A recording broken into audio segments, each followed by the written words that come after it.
Good morning. Good morning, everybody. Nice to see you all still here.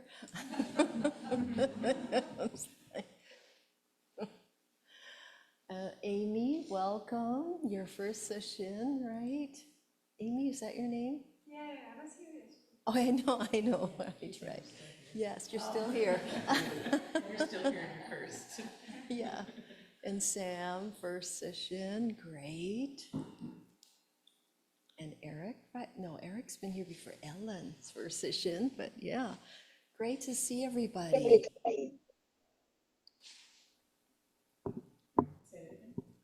Can you hear me okay, everybody online?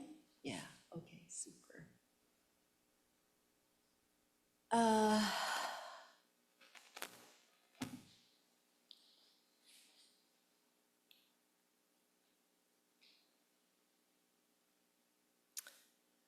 So we had a wonderful talk yesterday, and there was a lot in there, so I have to go back and yeah, really a lot. So how do we, I have to go back to my Zumi Roshi, appreciate our lives and embrace our human condition? I'm starting to say this is a heart practice, not a hard practice. I think that's a little twist in how we look at it. Right? It's a hard practice. The Bodhisattva way is a heart practice. So embracing our human condition is really important in being a Bodhisattva, especially the what we call negative parts of our Bodhisattva, of our lives. Because it's all good, really, even though we might not think it's good. For example, I was writing this and I was just laughing last night at myself. The incident of the salad dressing container. For those of you who are not here for Oryoki practice, you missed a teaching moment. I almost missed it myself, so it's like, you know. So what happened was, right, for those of you who have done Oryoki practice, you know what it is. It's a very formal way of eating with 3 bowls. And it's a ritual. It is a ritual, how we open the bowls, put them out, put the spoon and the chopsticks and the napkin. There's a lot of details in this practice. And I have been doing it probably the second longest next to Roshi, a long time. So here's my first mistake. I kind of pride myself in doing Oryoki right. Okay? All right, here's the first mistake. First mistake, pride, right?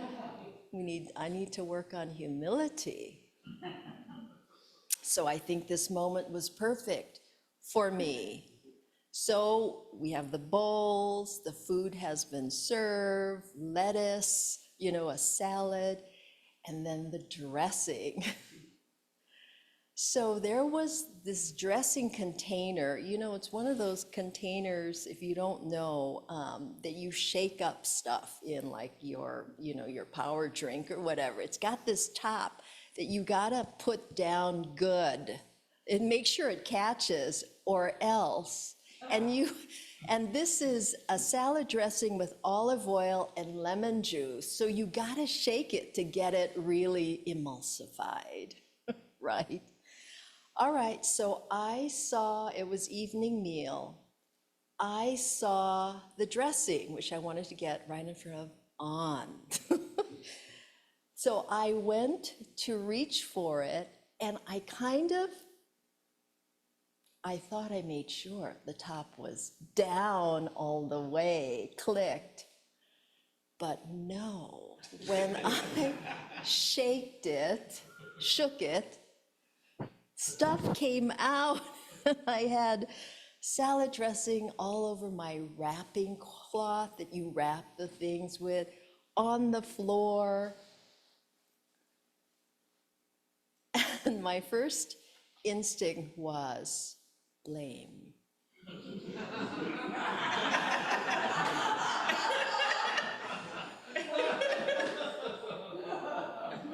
And it was right in front of On, so I thought,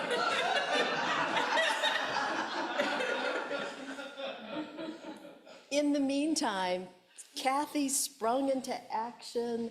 Junmei, the shuso, she sprung in, got, a cloth to wipe up, and it was all over my wrapping cloth on my hands.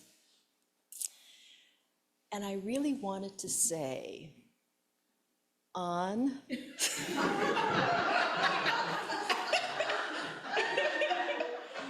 did you touch the salad dressing container last?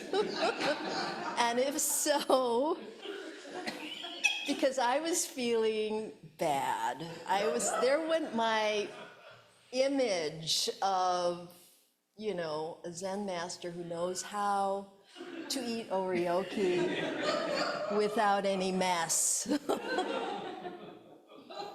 So that's it. That's this intoxication with wanting to feel good all the time and wanting your image not to be tarnished. But I held in the words. I did not, because this is a silent meditation retreat. Even though there was like all this turmoil going on inside. In the meantime, we're wiping, Kathy's wiping. She doesn't want people to slip on the floor. And I'm trying the best I can, but there's a lot of dressing on my wrapping cloth. And I'm thinking, oh God, I'm gonna have to wash this, because I remember Junmei said, it stands up when it's dry, the wrapping cloth. So anyway, I was trying to notice what I was feeling, and I was kind of like a volcano, I was trying to notice, okay, what do I need here? What do I need? Why? So this went on for a little while, and it was hard to be mindful to eat because there was all these things going on in my brain. So much so that the salad, that little piece of lettuce got stuck in my throat because I wasn't being mindful eating. I started coughing. Shuso's right there. It's like, do you want some water? Do you want some water? She's like, right. I said, no, I can handle this. I can handle this. I'm trying not to cough on Kanchan or Kathy, and just coughing everything. Finally, it's like, yes, I would like some water. Pride again, you have to drink water. We don't drink water at meals. I'm drinking water because I have to, because I'm choking. I can't breathe. My face must be flushed.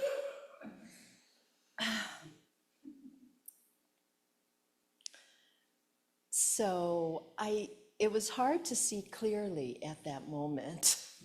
But later, as I was writing this up, I was cracking up because I had enough distance and I could see how ridiculous this was and how much I wanted to protect this image, this self of who I am. Got everything perfect. What is perfection? Hello.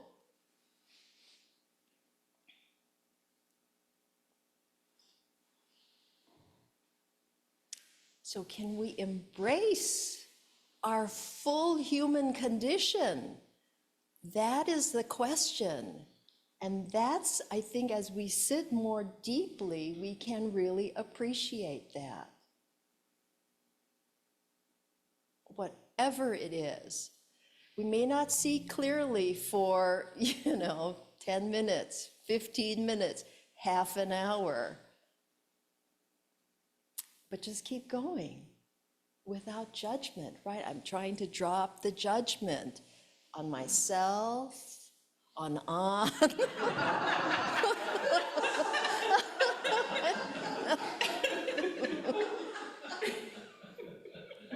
It's just endless. This practice is endless. And then that's why it's so wonderful to be practicing with all of you.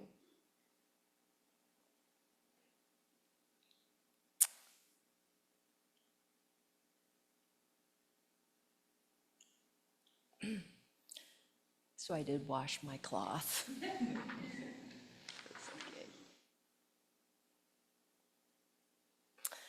So I did want to say, when I was trying to eat the salad, I was not in my body, I was in my head. So I couldn't eat the salad, it makes sense. So we're trying to be fully here, present. And your body and your senses are always present. So you can just tune in and be present. So I've also been studying, this book, Nancy Mujo Baker's book of Opening to Oneness is really a gem.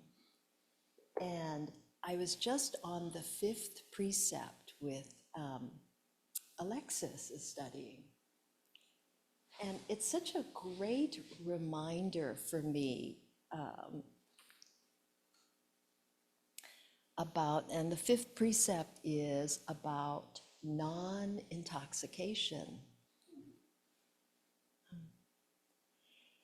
And so, there's, let's see, Bodhidharma says, self-nature is inconceivably wondrous. In the intrinsically pure Dharma, not arousing ignorance is called not being intoxicated. Not arousing ignorance.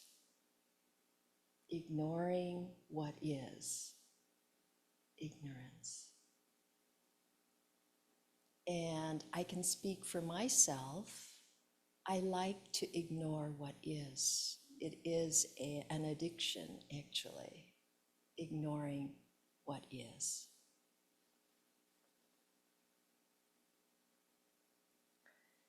And Dogen calls it not being ignorant and gives it as it has never been, don't be defiled, it is indeed the great clarity.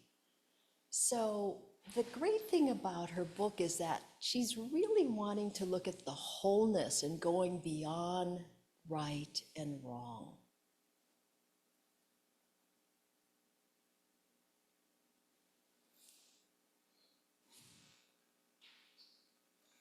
So in addition to the regular categories of addiction, right, of food, drugs, alcohol, sugar, caffeine, nicotine, she has these other less obvious kinds of addictions, which were interesting to me.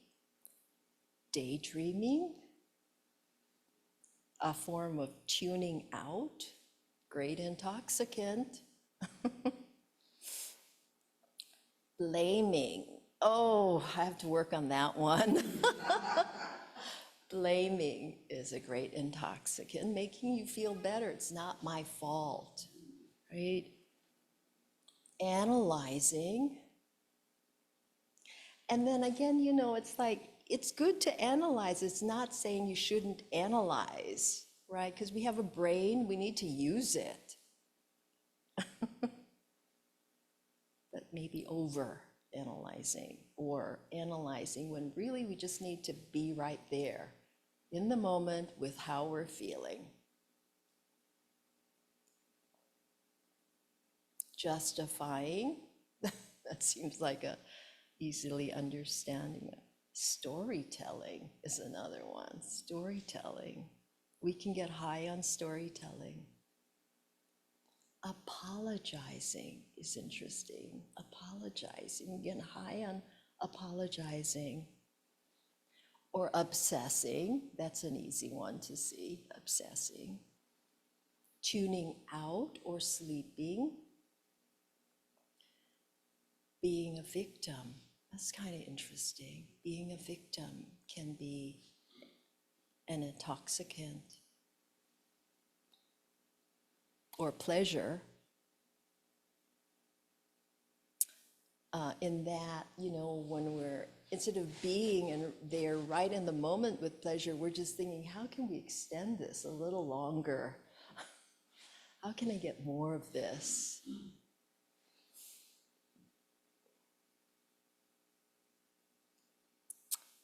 And this is one of the more interesting ones, she says. It's especially those with a spiritual practice. She says, our intoxication with how we can be, quote, better than we are. That's a big one right there. How can we be better than we're not appreciating who we are, the richness in all, warts and all, is a beautiful thing. The warts are where we get our richness.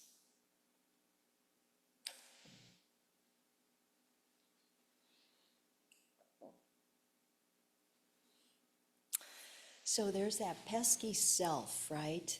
All of this has to do with trying to, the three poisons, right? Either more, desire, pushing away, I don't want to feel bad, it's An's fault, you know? Or just being ignorant, just ignoring what is.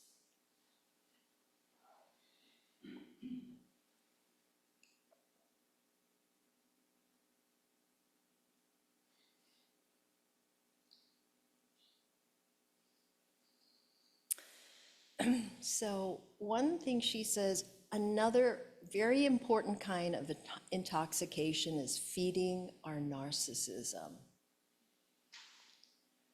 Our desire is to seduce or manipulate others into praise or mirroring of us, or into just seeing us.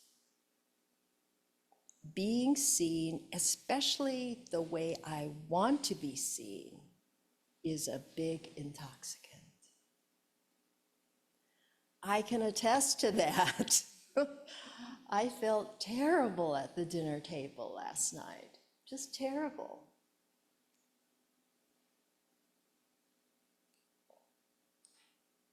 So that was interesting. That was really interesting. I've got a lot to work on. That's our life, right? It's all good. It's all good. This is hard work, not hard work. It's hard work. Bodhisattva work.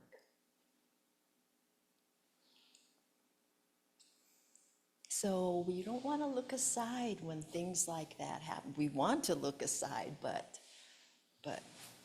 that's the addiction saying, look aside, feel good. You don't want to feel this way. But I had a lot to learn from that moment.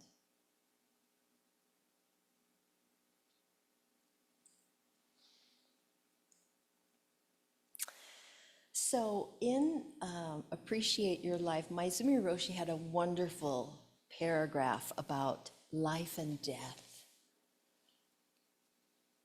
One understanding of life and death is the life and death of the instant, According to Dogen Zenji, he says, the founder of Japanese Soto Zen, Shakyamuni Buddha said that in 24 hours, our life is born and dying, rising and falling 6.4 million times. So in 1 second, our life is born and dies around 70,000 times. Our conscious mind cannot even imagine such an occurrence. What kind of life is this? This is our life. Being born and dying 70,000 times in 1 second. Doesn't it make you breathe a little easier?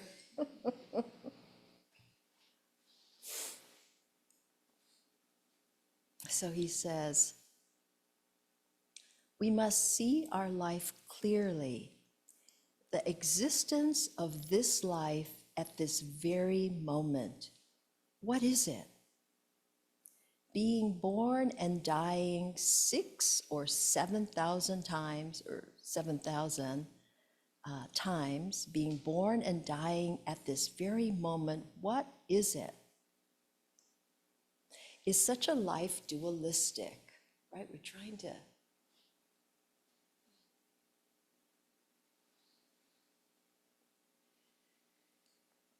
is it relative or absolute? Right? We chant that beautiful sutra every morning during service. Is it relative or absolute? All our usual considerations and understanding about what our life is make no sense if we are born and we are dying 7,000 times in an instant.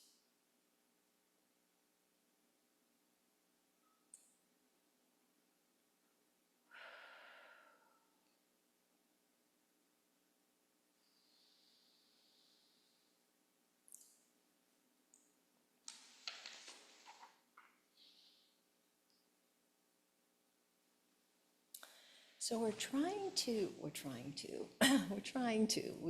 we sit on the cushion, right? We sit because we are already enlightened, not because we want to get enlightened.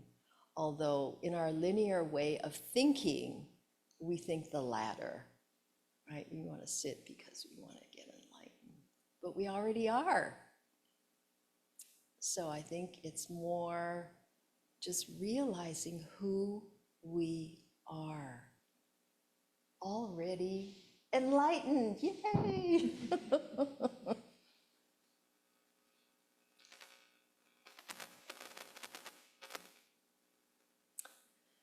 Dogen Zenji said that living a long life without awareness is almost a crime.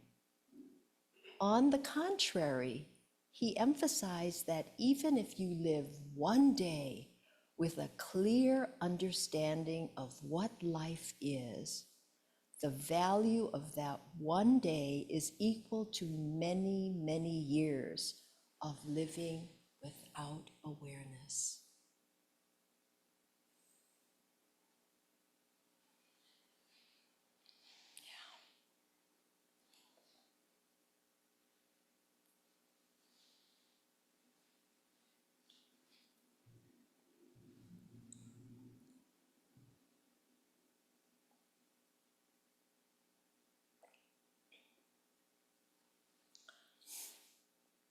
So this is a great opportunity to practice seeing what you do, what you're thinking.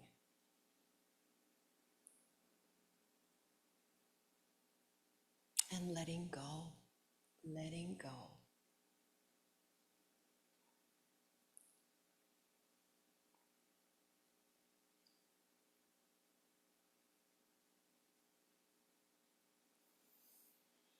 there's that beautiful koan about Shakyamuni Buddha giving a talk and holding up a flower, and Mahakashyapa smiling. And Shakyamuni Buddha saying, I have transmitted to you, Mahakashyapa, the treasury of the true Dharma I, and the subtle,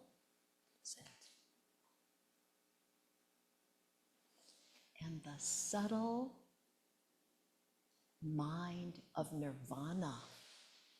So what is that? The treasury of the true Dharma I and the subtle mind of nirvana.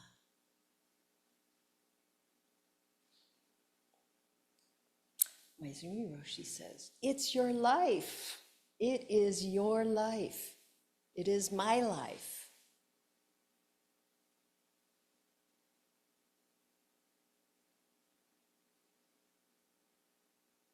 So how are you going to embrace your human condition?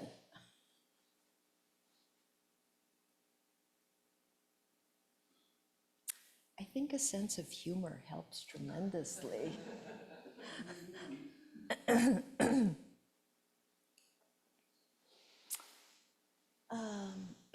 So I think we can have some discussion now about practice and your lives, and how are you not, or are you embracing your full human condition?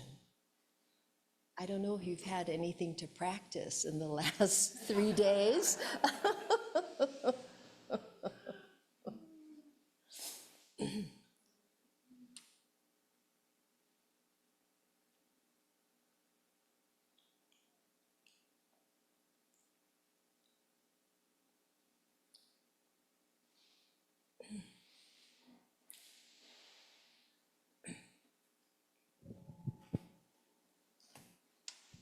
I'd like to clear the facts. Nah.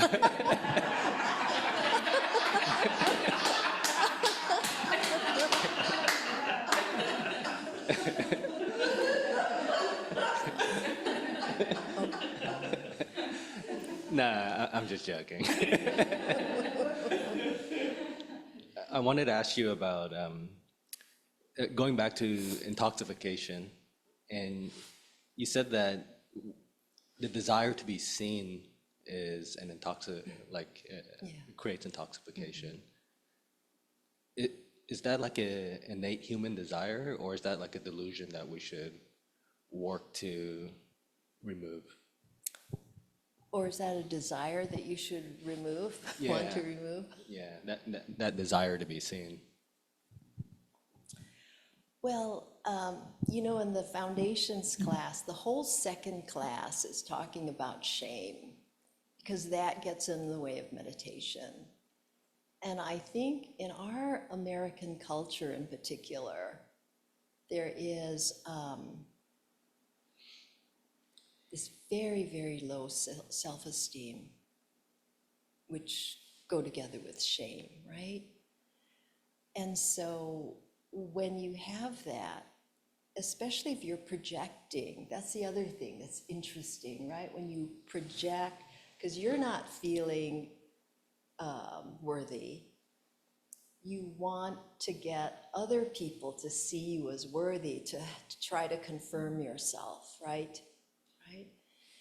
So,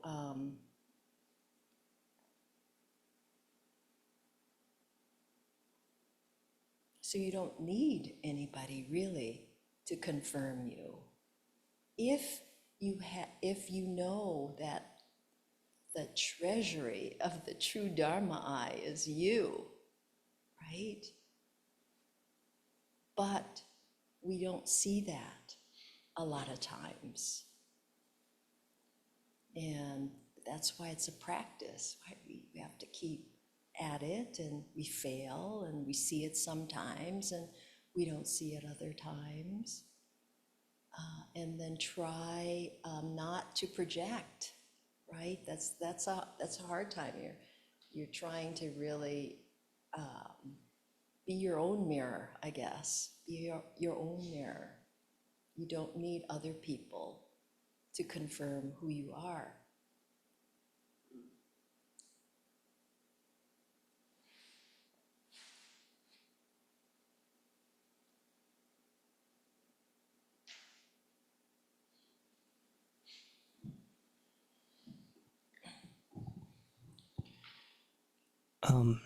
I'd like to also ask about the intoxicants.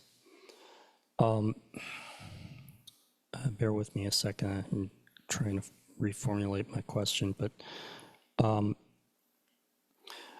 lot of these things that were on the list seem like they're normal functions of, humanity, and I definitely nodded with daydreaming, and You're not what? I nodded my head with daydreaming because I grew up as a child. I didn't realize it was, I was a daydreaming kind of kid and would be checked out very often, and had to reteach myself in my adulthood how to just focus on things while I'm doing them. I didn't realize that was called being present at the time. So I guess what I learned was to put daydreaming into the toolbox, and it's a tool I use for my creative endeavors. And so I guess my question is ultimately, are these things dangerous in their own right, or are they things that we moderate?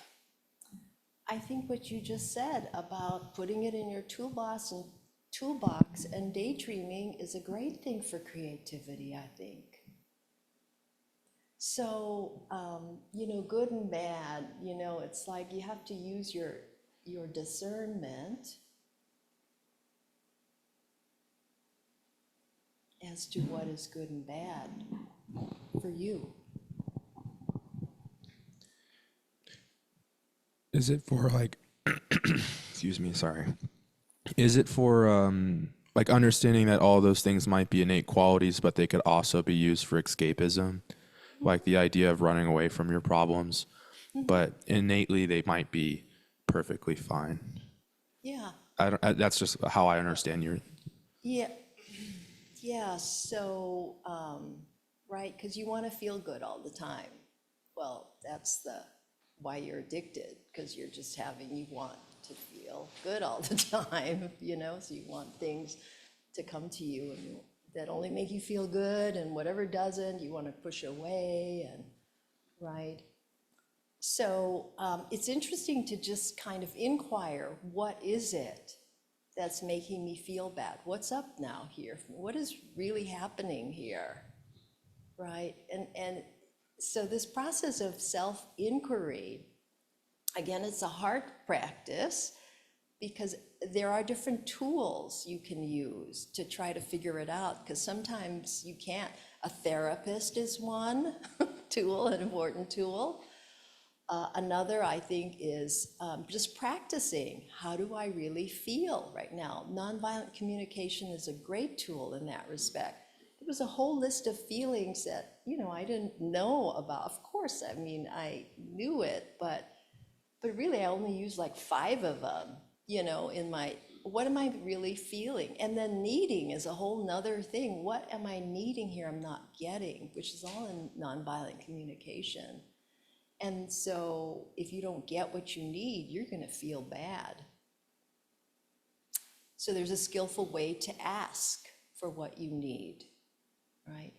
And the whole idea about needs is also interesting to me, right? Because we're not supposed, I don't know about you, but needs, I'm very self-sufficient. I don't need anything, right? I don't have to ask for anything. What's that about? We are so deeply interconnected here. We might seem like individuals, but that's the relative. And then there's the absolute, where we're deeply interconnected as one organism, basically, one huge organism with the earth. So it's like cultivating the ability to bear witness to yourself. Yes. Oh, yeah, that's a good one. Yeah, thanks for bringing that one up. Yeah.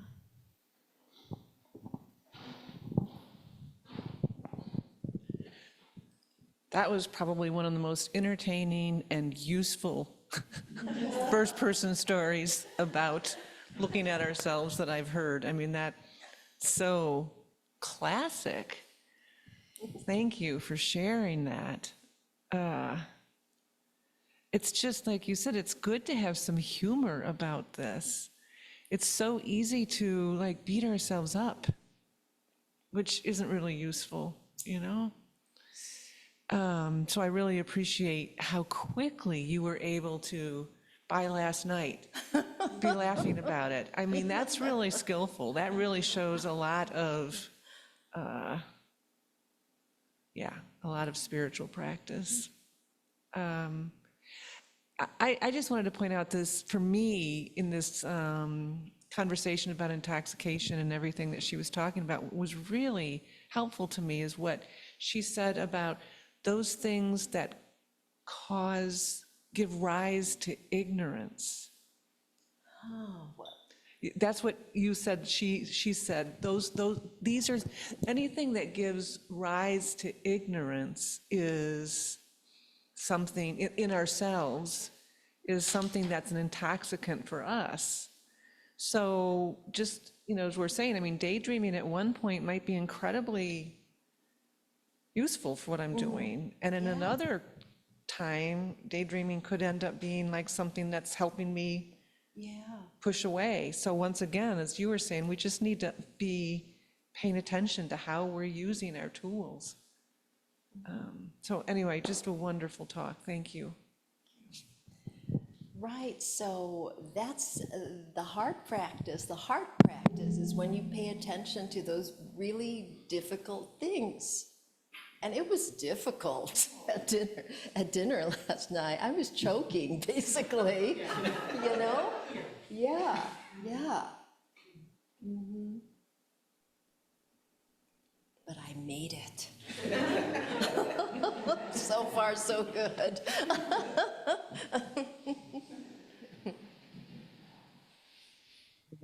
Good morning. Good morning. Good morning, Roshis and Shuso and Reverend and Sangha. It's a beautiful morning. And what a lovely, lovely, joyful talk. What I would like to ask is, when speaking about negative feelings or emotions, is it enough to work towards regulating my feelings and emotions when negative things come up, or it is it a deeper practice to actually change my attitude about my perception of those things? Because I'm thinking of the storehouse and planting seeds and just working out my emotions before I hurt others with them.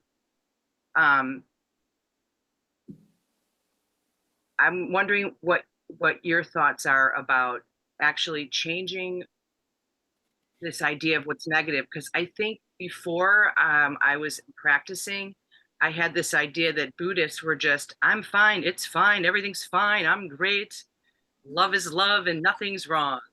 And that is so not true. Um, but ultimately, I hear a lot in the teachings about situations that are difficult are opportunities. They're opportunities, they're gifts. Yes. So could you speak to that a little bit about my attitude towards my human condition? They say the hard stuff is your best teacher. The worst experience is your best teacher. The worst enemy is your best teacher.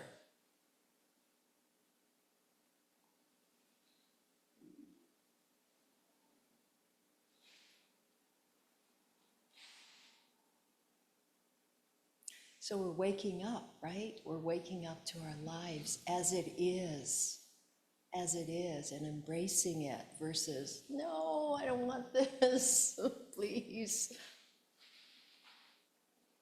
And what comes out of that, right?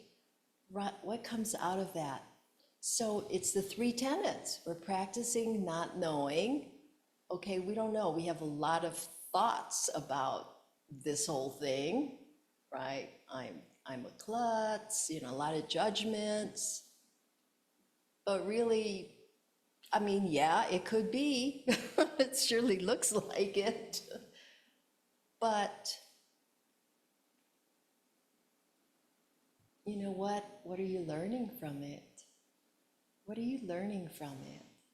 Because we all want to learn and grow. Our life is always learning. We're going to continue, I hope I continue to learn all the way up till I die, right?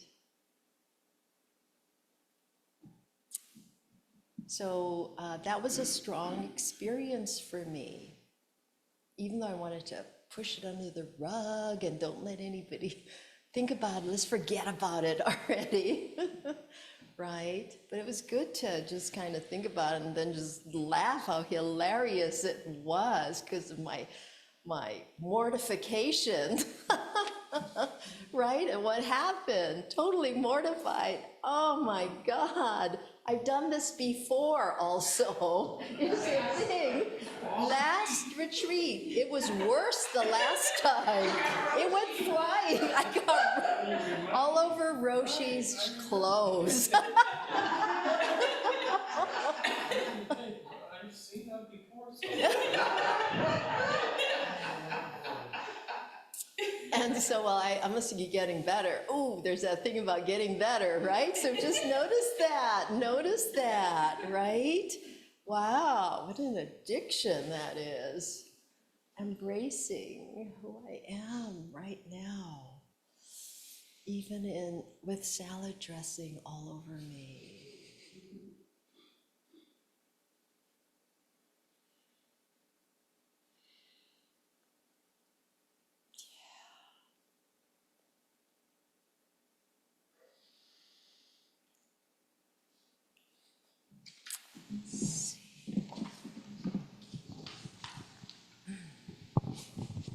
Thank you, Roshi. That was just beautiful. I really resonated with your honesty and your transparency and the vulnerability that you felt. I mean, I feel that's such a profound experience on the spiritual path that I think that, the more that we progress, the danger is that we can sort of build more defenses and attach to reputation or spiritual attainments or spiritual materialism, if you will. And your story was just so real. I couldn't help but feel it completely in my heart, the vulnerability and being okay with the vulnerability. What was that? Being okay with the vulnerability, noticing it and then laughing about it and then cleaning it up and moving on. And Well, not I being wasn't there when we were cleaning it up. and having somebody else clean it up and move on. But just a beautiful expression of honesty and kindness to yourself in disclosing that. So really want to thank you. Right, so we say here that being vulnerable is actually, it takes a lot of courage to be vulnerable. And yet it is so freeing, not only for me, but I think for you.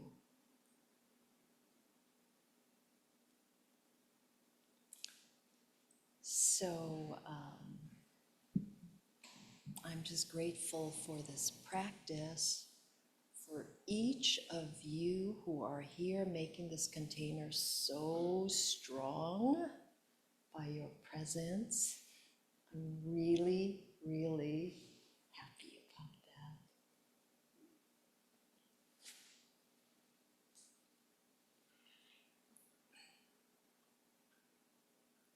And all of you online too.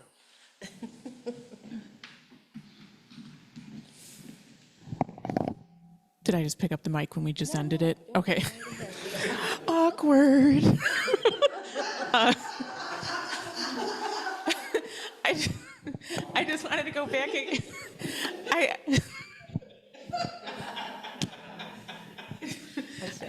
just wanted to go back to the point earlier. I love your talk, and there's so many pieces that really resonate with me, or I feel like I've been kind of chewing on a little bit. And when you talk about like the birth and death, like 7,000 times in a minute, and I feel like that's a second and a second.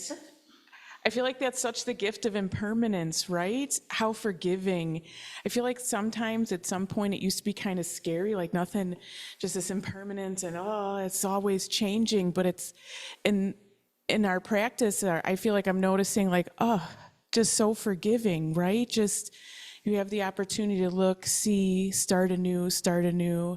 And I think that's just so wonderful that you tied that in so lovely with our Oryoki learnings. Yeah, thank you.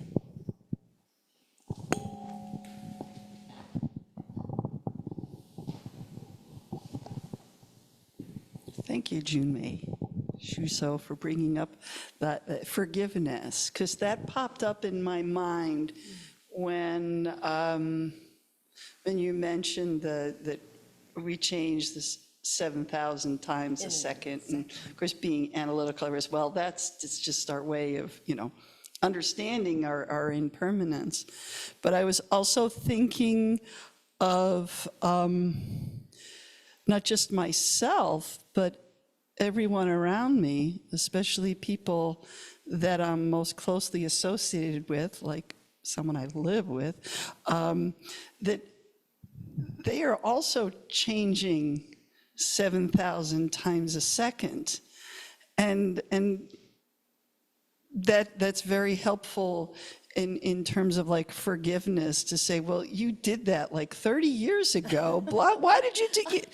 Well, it's not the same person that was, and I have to get over it, So that fact that neither myself nor anyone else is that same fixed, solid person, helps a lot with that sense of forgiving myself and others. So thank you.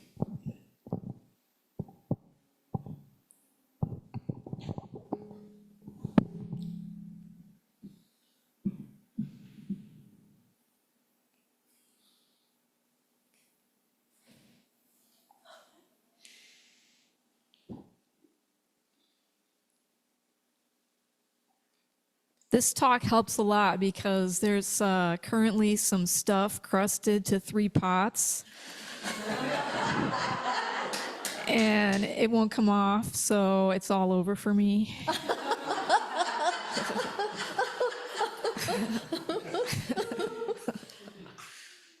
It's not all over. If you need a voice to say that to you.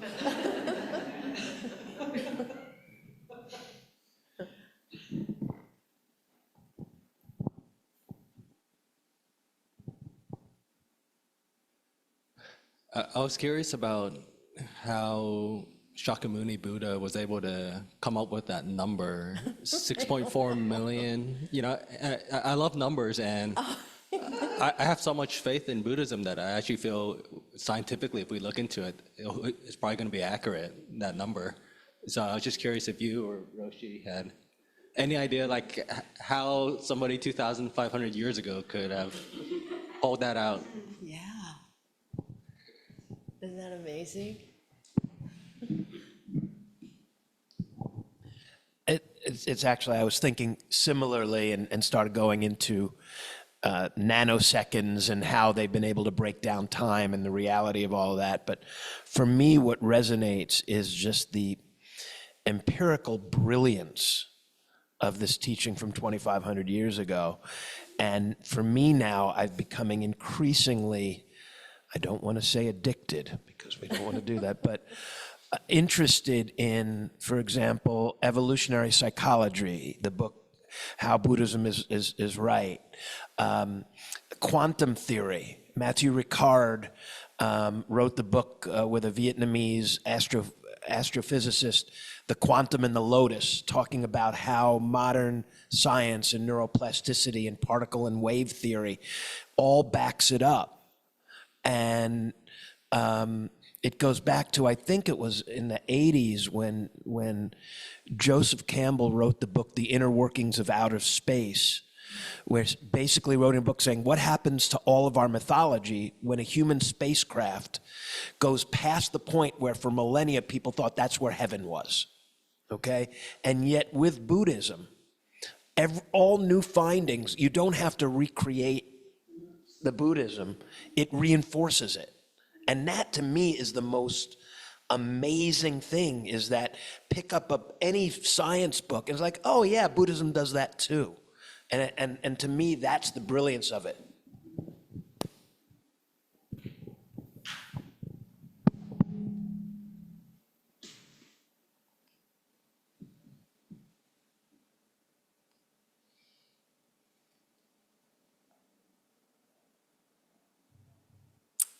Well, I think it's time for lunch.